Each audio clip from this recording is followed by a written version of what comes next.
Hello and welcome to another installment of Liberty Nation's Swamponomics videocast. I am Andrew Moran, Allen's economics correspondent. Each week, I dive into the morass of top economic news stories and fish out compelling narratives, or I retrieve fallacies that have been accepted as conventional wisdom by the swamp creatures for years. This week, will Mario Draghi solve Italy's political crisis? Once again, it is political upheaval in Rome, with Prime Minister Giuseppe Conte stepping down following 2 years of chaos within the coalition government. Even with a slim majority, Conte believed that he would be ineffective in passing meaningful public policy legislation. The populist Five-Star Movement and the center-left Democratic Party have participated in some last-minute negotiations, while the Italia Viva party withdrew from discussions. President Sergio Mattarella thinks he has a solution. Enter the Draghi. The former head of the European Central Bank agreed to form a non-political government to navigate the country through the COVID-19 public health crisis and the economic collapse.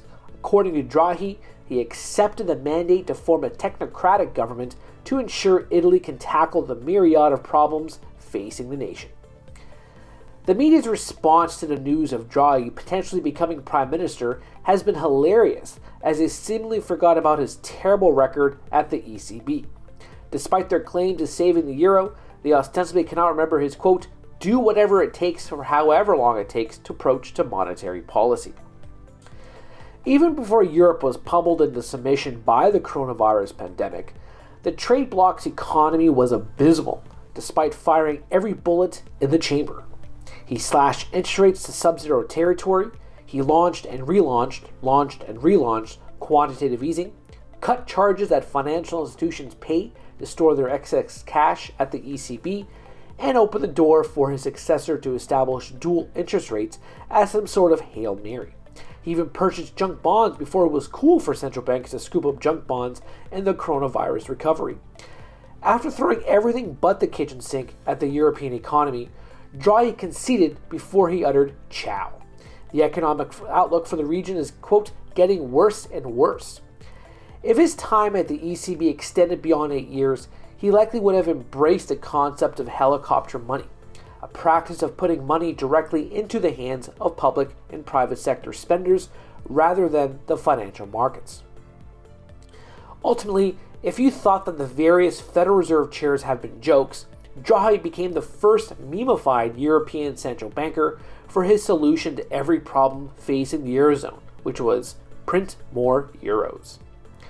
For now, investors seem to be pleased that Draghi could be leading the nation, perhaps because he is one of their own. The 10-year Italian yields over German Bund tightened, while the FTSE MIB jumped more than 2%.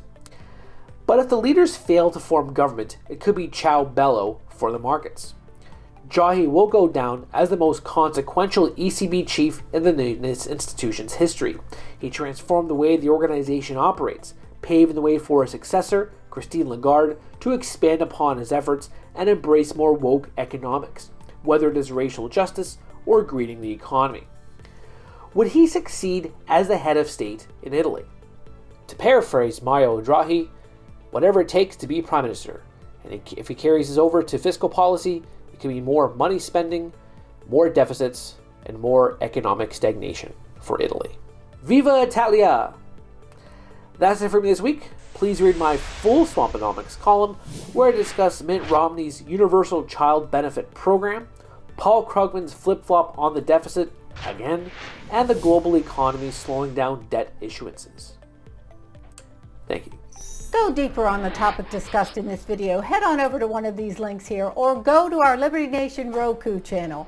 Thanks so much for watching, and don't forget to subscribe and hit the notification bell for Liberty.